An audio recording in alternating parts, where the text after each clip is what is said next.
after a really bad breakup, I was depressed and I started DJing.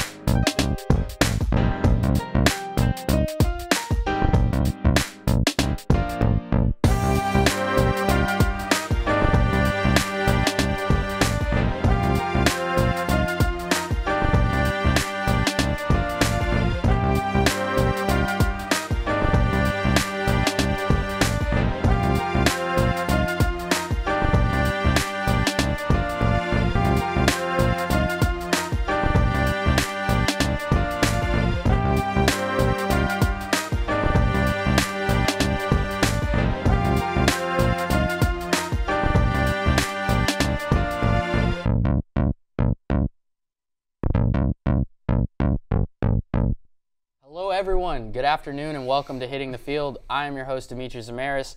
This morning I am joined first by Eddie Messel and Anthony Abruzzo, and a little later I will welcome on Zack Winiecki and Armond Sarduy. Alright guys, let's start off the show how we always do, with a little UCF sports. UCF's men's basketball lost Taco Fall for the year nearly 2 weeks ago to a shoulder injury, and there was a ton of speculation as to how the Knights would fare without him. After getting walloped by Wichita State in their second game without Fall, the Knights put on an impressive showing last week, squeezing out a win against UConn and losing a close one to Houston at home. With Cincinnati on the schedule tomorrow night, how do you see the Knights performing against a top 10 team in the country? Eddie, we'll start with you. Yeah, I think coming into the game, we're playing some pretty good basketball right now. I think the biggest key is it's got to be defense, just like it was last game. When we played them last time, we only held them to 15 points in the first half, and right, that was a very ugly game. Yeah, it looks like an intramural basketball game. Exactly. I mean, but to hold a team like Cincy with that great of an offense to only 15 points is fantastic. But with that being said, we need to come out offensively, no doubt. We only scored 19 points, so we need guys like AJ Davis and BJ Taylor not to be combining for. They combined for 9 points that game. Yeah, solid. So, I mean, BJ scored 20 points against Houston. We need that type of guy to come out there, and I think we got a good shot. A big question is how that defense is going to look without Taco Fall now. They're going to have to make a big defensive adjustment. What about you, Ann? What are you looking for? Yeah, I mean, I think offensively, I think the Hidden Field IM team scored more points than. That's true. We did score 88 points in the game. Right. We could have scored 90 if it wasn't for Jared. Just putting it out there. But I think getting back to serious note, we have to start out fast. First 5 minutes of the last two games, 8 points combined in the 10 minutes of the last two games. We can't have that again. Since he's one of the best defensive teams of the game, that's their game. That's their motto. So UCF has to come out better offensively, and I think that we can have a chance. I mean, UCF always plays tough against Cincinnati, so we've done it last year. We beat Cincinnati last year when they were 15th ranked. You know, that was our signature win last year. We're on to Cincinnati. After the game against the Bearcats tomorrow night, UCF will likely find itself sitting somewhere in the middle of the conference standings in the American, with a couple of tough games left on the schedule, including showdowns with teams close in the rankings like Memphis, SMU, and Tulsa. There's still time for UCF to make a strong push heading into that conference tournament. What games do you have circled for the Knights moving forward, and how do you think they can fare in their remaining conference games? Anthony, we'll start with you. Yeah, obviously SMU is going to be a game. We have Wichita State at home again. They're 16th ranked right now, and then we got Memphis coming up. I believe it's this weekend. So we have to play those games. We have not too bad of a schedule, so if we could finish around 5-2 after Cincinnati game, win or lose, we could be in a really good spot, maybe fourth like last year. Yeah, I agree a lot, but I think that Tulsa game is kind of a little interesting. It's not a traditional power name that you hear in the conference. What about you, Eddie? What games are you looking forward to? Yeah, obviously we're looking forward to the top 25 matchups, but besides those, I got the SMU game circled. It's just like last year. We'll get a chance at a rematch of last year's conference tourney. You know, they put a little bit of beat down on us, I think, but they're a good 15-8 team right now, and I think we're going to match up evenly with them, and I'm excited to see what that game's going to be like. No, definitely. It's an exciting time for UCF basketball. It's a little sad that we had that Aubrey Dawkins injury at the beginning of the year and this Taco Fall halfway through. And BJ Taylor missed a lot of games, so it'll be it'll be interesting to see how they fare heading on for the rest of the season. That's all the time we have to talk about UCF hoops, but stay with us because after the break, Anthony and Eddie will be here to discuss last night's Super Bowl and the new champions in the NFL, the Philadelphia Eagles. Fly, Eagles, fly. Let's go. Do you like sports? Do you like reading about sports? and we got a sports blog just for you. Stay on my peripherals. That's not fun.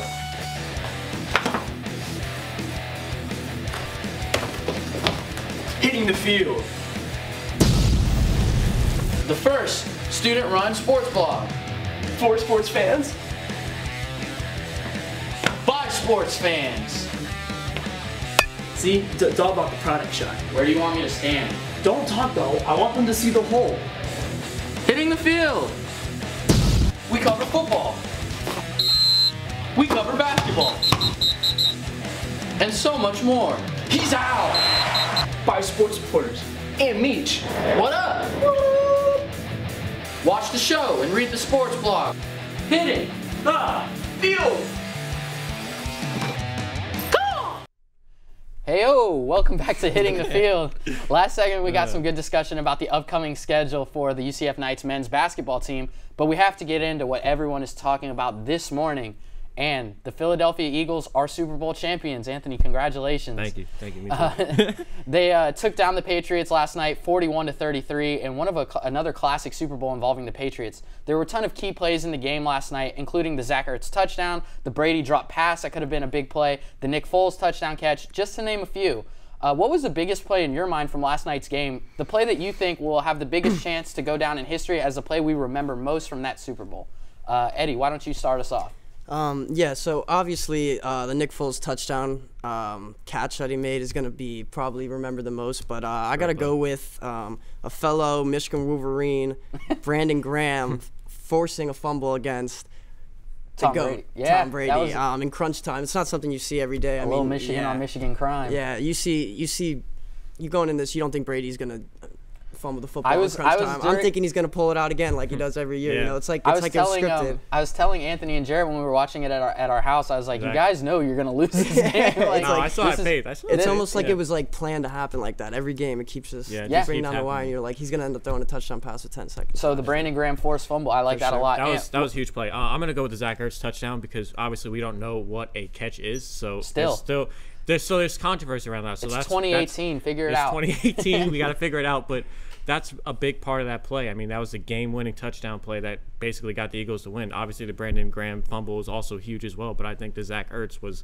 going to be more memorable because of the controversy of it and the game-winning touchdown. Fan hat aside, did you think that was a touchdown, like an actual catch? No, definitely, because he was a runner when he had made the football move. Made the football move. What about you? Did you think that was a catch? Yeah, I agree. He became a runner after he took his 2 steps. Ball crosses the plane. It's a touchdown. And plus, the Patriots can't complain. They've got a lot of calls like that over the years. I don't want to hear it. Listen, I think they only had one penalty last night for 5 yards, and that's a full start. Come on, man. It's a whole other thing. We'll talk about that another time. Yeah. Now, this still feels a little bit weird to say, but Nick Foles is the Super Bowl MVP. The Eagles' backup quarterback finished the game with a 65% completion percentage, 373 yards passing, with 3 touchdown passes and 1 receiving that we mentioned there earlier. History. Outside of the quarterback, though, plenty of other Eagles players stepped up to help propel the Eagles to victory. Who is your non-Nick Foles MVP, Ant? I'm going to go with Zack Ertz. We're going to keep with Zack Ertz because 7 catches, 67 yards, obviously that 1 touchdown.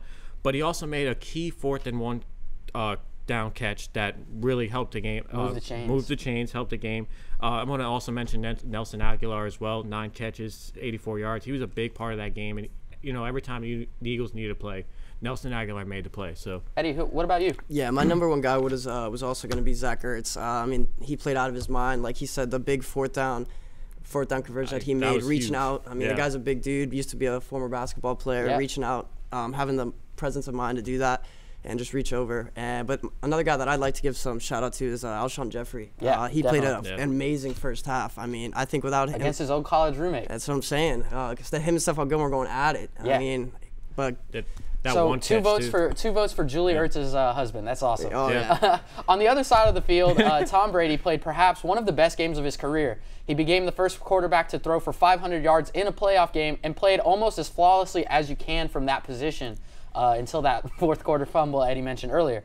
Brady now sits at 5-3 all-time in the Super Bowl, but where would you rank his performance in terms of the all-time heroic performances in a losing effort, Eddie? We were talking about this earlier before the show. It's got to be close to the LeBron finals in the 2015 and against the Warriors. I mean, LeBron came out, balled all 6 games. I mean, first game 44 points, second game 39, third game 40. Single-handedly put the entire city of Cleveland on his back. On his back, man. And I mean, there's really not much more you can do. And I mean, Brady, he's the GOAT. I mean, nothing else you could do. Yeah, it wasn't him. And what about you? Quick answer. Obviously, it's going to be one of the greatest. But one game that I had, Jerry West, back in 1969, 43. Oh, nice. Yeah, it was nice. 43 points, 13 rebounds, 12 assists in Game 7 against the Celtics in a losing effort. And he won the Finals MVP that year, even though in a losing effort. So that's can't argue with the logo either. Can't argue with that. That being said, one of the biggest storylines to emerge last night was Malcolm Butler not getting any snaps on defense for the Patriots. Obviously, it's impossible to say how much of a difference it would have made had Butler played in the game, but you have to feel as though he could have made some sort of impact. What impact could Butler have made out there for the Patriots, and how do you think this decision not to play Butler will weigh out on Bill Belichick and the media? Ant? I mean, he could have made some plays to reduce some of like Nelson Aguilar's plays, and maybe he could have helped stop the Zach Ertz 4th down and 1 because he could have been something different. But honestly, I don't think it would have had a huge impact. I still think the Eagles would have won. And Bill Belichick, I mean, he's still one of the greatest coaches of all time, if not the greatest. So I don't think a lot. I think for just this game, he'll get some critics saying stuff about him. But other than that, you can't argue with 5 Super Bowls. Yeah, you can't argue 5 Super Bowls. What about you, Eddie? Yeah, I don't think it's going to weigh on Bill Belichick at all. I mean, the guy's a football genius. He's already game planning for week 1 next year. He has a game plan going into every game, and Butler wasn't in the game plan, and you can't argue with that. I mean, the guy knows what he's doing. I don't think he could have done anything else. What do you think? What do you think this means for Butler's future with the Patriots? He's a free agent this season, and he's definitely gone, right? You got to think he's leaving. Yeah. I mean, the guy you saw, he was like reduced to tears. You almost do feel bad for him. It was kind of sad. I mean, especially It was. Considering like he's a Super Bowl hero in New England after what he did in that Seahawks game. It's sad. I think he's gone too. And then that team was divided before the game. I mean, Brandon Browner, who's a cornerback for the Patriots as well, he mentioned that the team was divided. It wasn't part of the game plan. Part of the game plan, you know. That's all the time we have to discuss the Super Bowl from last night. And after the back and forth here, I have to give the win to Eddie. Great job, and I'm sorry you can't win that many times in a row. Stay tuned because after this, we have Armond and Zack on to break down a little NBA basketball. Today, when you have multiple devices at your fingertips, wouldn't it be great if you could run the software you need on all of them? Well, now you can. UCF Apps is a new and innovative way for you to access the applications that you need to get your coursework done from any PC, Mac, tablet, or smartphone. For more information or to give your input on UCF Apps, go to apps.ucf.edu. What are you waiting for? Start using UCF Apps today. Do you like sports? Do you like reading about sports? Then we got a sports blog just for you. Stay on my peripherals. That's not fun.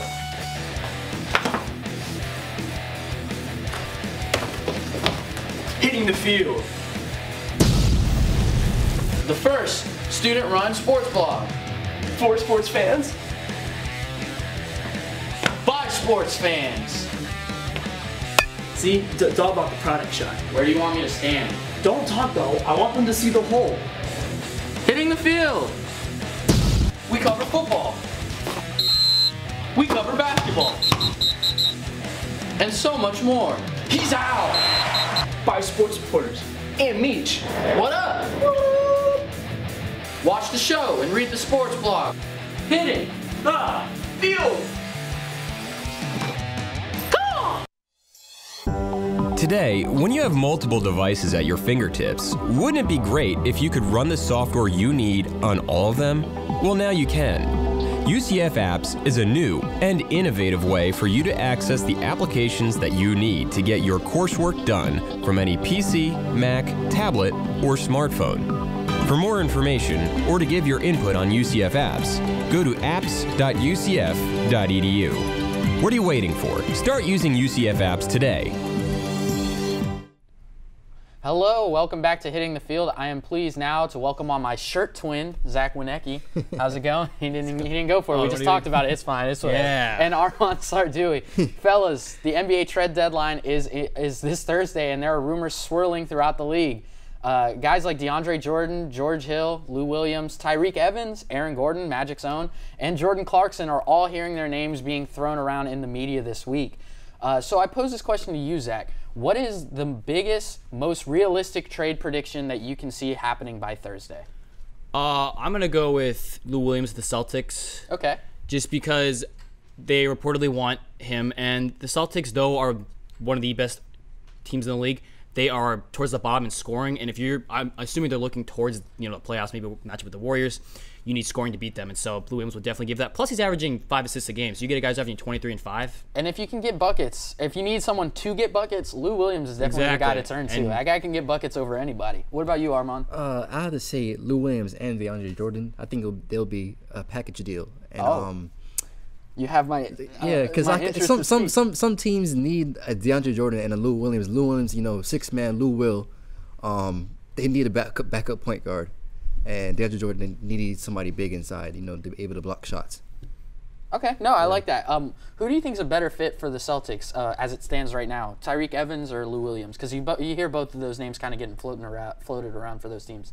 I just go with Lou Williams because I think he's just a better player. Okay. And the Celtics need scoring offense just because I said they let rank pretty low. Tyreke Evans is a good player, but I don't think he's what the Celtics need because they already have guys like Kyrie who can facilitate and stuff like that. I think they need more scores because they're more of like a team. Yeah, I got you. Like they play more team ball. I think they need a guy who can score aside from Kyrie because that's why I think Tyreke would be kind of a good option. He can move the ball around. But they do a good job playing team ball. So I don't think they need a guy who can really facilitate like that because they pass. I got you. It makes sense.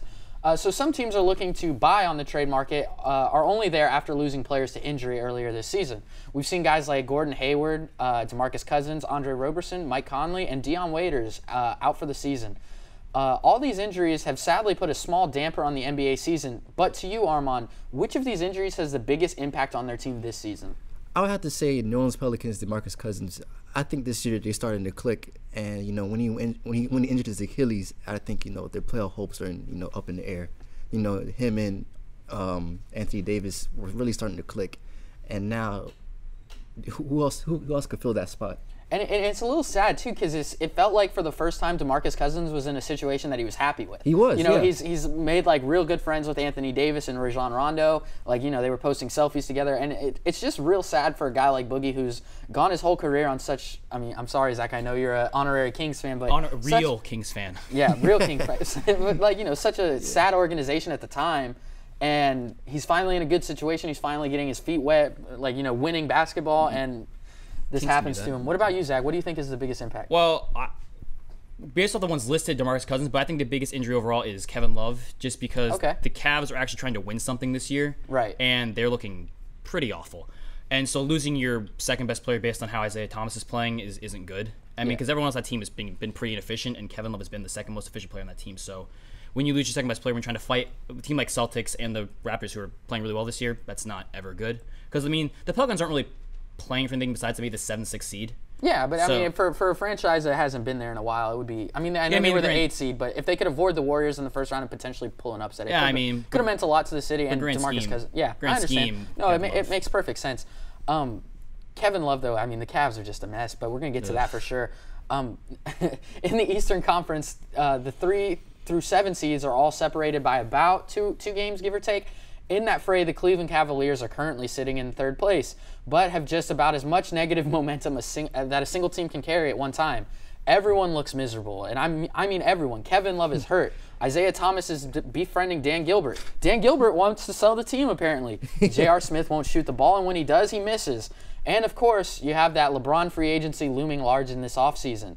I'm going to put it simply. Are the Cavs dead, Zach? This season, I'm going to say no just because they have LeBron James.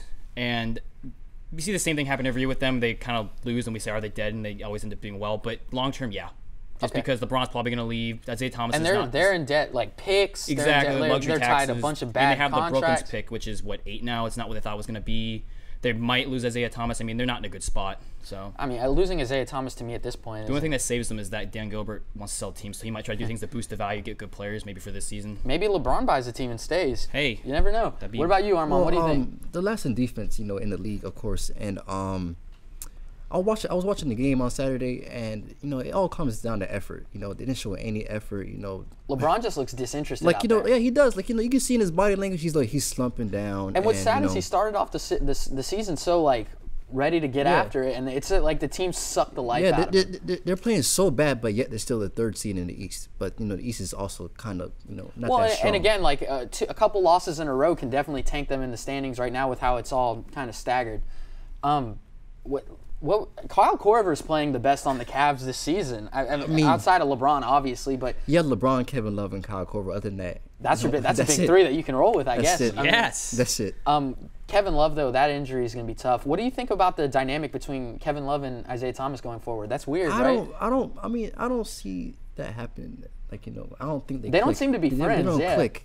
I mean, they met each other before when they were younger. They know each other. Right. But I don't know, as teammates. We've all seen that picture with fat Kevin Love and young, real small. As teammates, they don't click. Yeah. Well, it seems like the whole team is just no chemistry because we all thought, because it's a lot of new pieces this year in that team, so it seems like the whole team is Jay Crowder's been awful. Yeah, because that's the thing. It's like all these new guys we thought were going to step in and give them depth and role players. Just, I don't know if it's just they're not playing as well. There's no chemistry. It's just there's just been nothing there. Yeah, they can't get it together. It's not just them two. It's also, everybody. I think Jeff Green's been playing. He's been one of the players that've been playing well. Just surprising. Yeah, exactly. So, who would have predicted that coming into the year?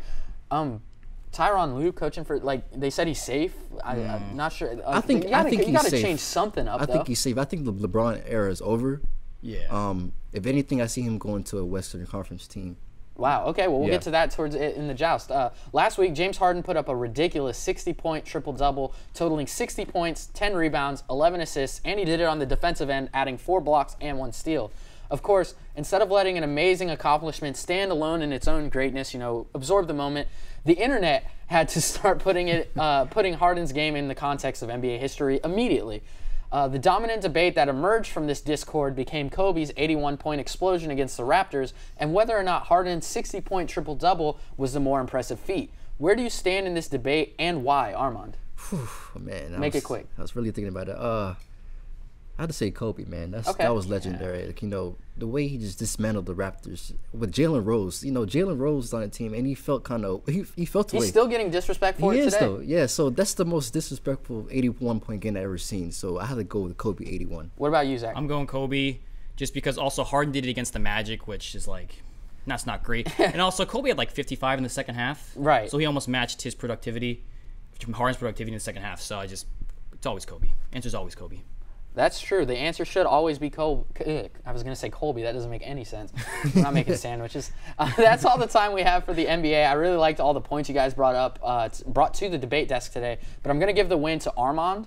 So we're going to have Armond and Eddie in the joust today. With that being said, I hope you all will stay for the break because when it comes back, it is time for the joust. Today, when you have multiple devices at your fingertips, wouldn't it be great if you could run the software you need on all of them? Well, now you can. UCF Apps is a new and innovative way for you to access the applications that you need to get your coursework done from any PC, Mac, tablet, or smartphone. For more information or to give your input on UCF Apps, go to apps.ucf.edu. What are you waiting for? Start using UCF Apps today. Do you like sports? Do you like reading about sports? Then we got a sports blog just for you. Stay on my peripherals. That's not fun.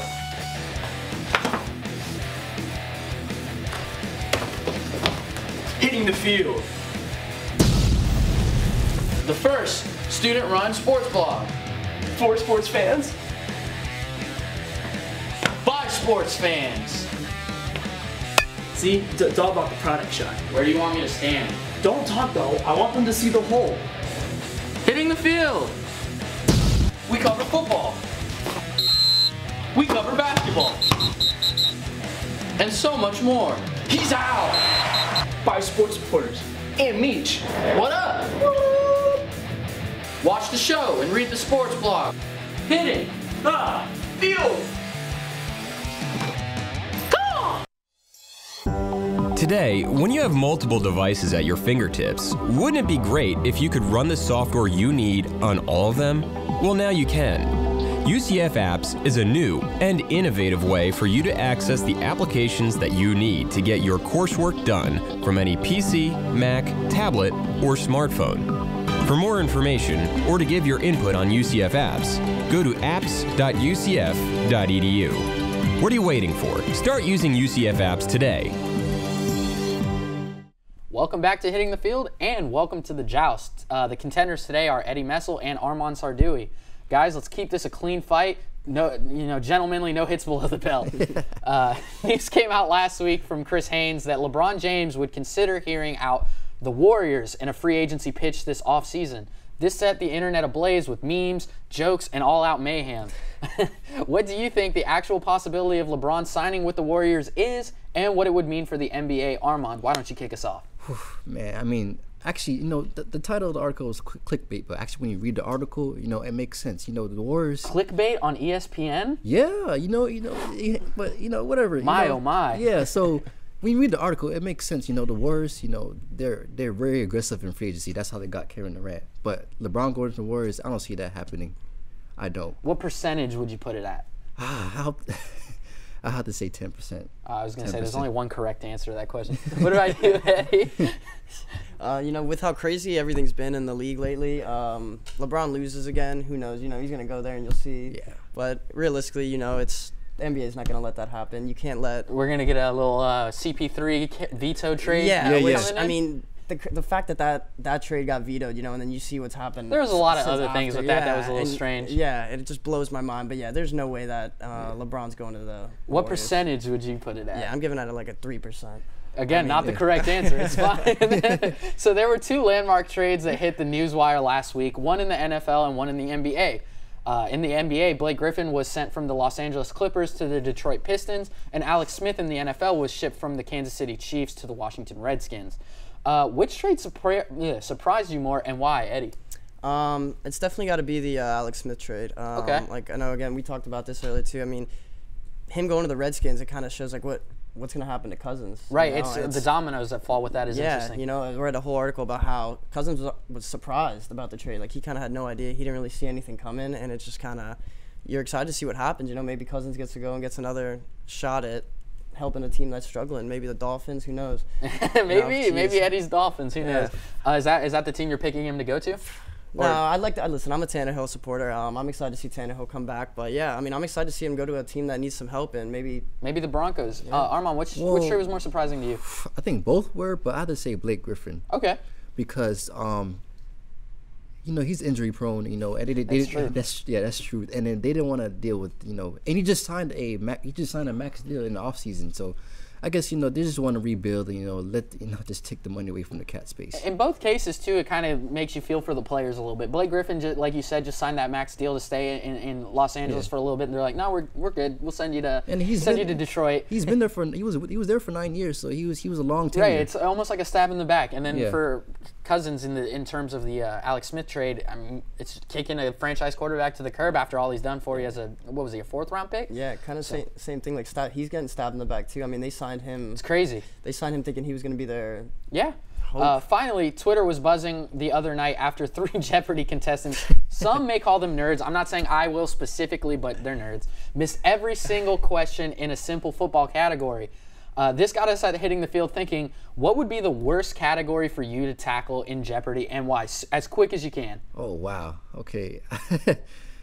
I'll probably have to say MLB. MLB? Because just MLB stuff? I'm not At least you're honest with yourself. Eddie, what about you? Yeah, I think it was let's talk NFL. Mine would be let's talk soccer.